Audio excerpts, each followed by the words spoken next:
Salut à tous, c'est Nicolas, on se retrouve pour différencier le concept de décalage optimal du concept de zone proximale de développement.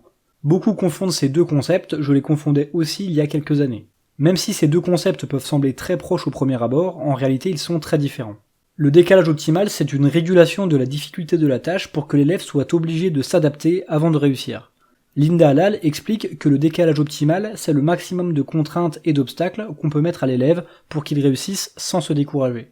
En gros, l'individu réalise seul une tâche qui est de difficulté optimale par rapport à ses capacités. La zone proximale de développement, ou ZPD, fonctionne différemment. C'est un concept développé par le psychologue russe Lev Vygotsky. Contrairement au décalage optimal, on place l'élève dans une tâche qu'il ne sait pas faire seul. Ses ressources individuelles l'empêchent de réussir. L'idée est alors de fournir à l'élève une aide sociale venant du professeur ou d'un autre élève. Cette aide sociale peut être de diverses natures, conseils, démonstrations, etc. Et bien sûr, cette aide doit être dosée, il ne s'agit pas de faire à la place du pratiquant.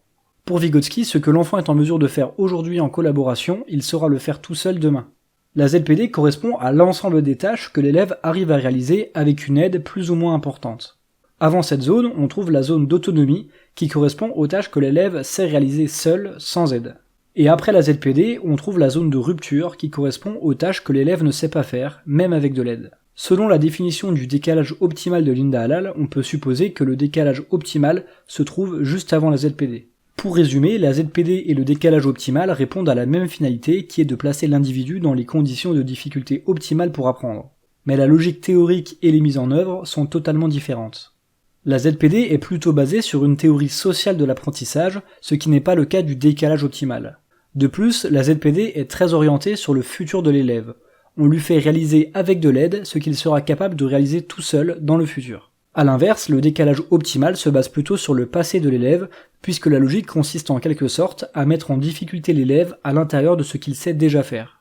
Pour conclure, si vous souhaitez utiliser le concept de zone proximale de développement, j'espère que vous êtes un peu plus au clair avec le fait que cela ne se confond pas avec la notion de décalage optimal. La ZPD est intimement liée à l'apprentissage social et consiste à faire faire à l'élève ce qu'il ne sait pas encore faire grâce à une ou plusieurs formes d'aide sociale. Et c'est l'interaction entre l'élève, la personne aidant et la tâche qui permet à l'élève de s'adapter pour apprendre plus ou moins rapidement à gérer la situation en autonomie, c'est-à-dire sans aide sociale. Cette vidéo arrive à son terme, j'espère qu'elle vous a plu, et je vous dis à bientôt pour une prochaine vidéo.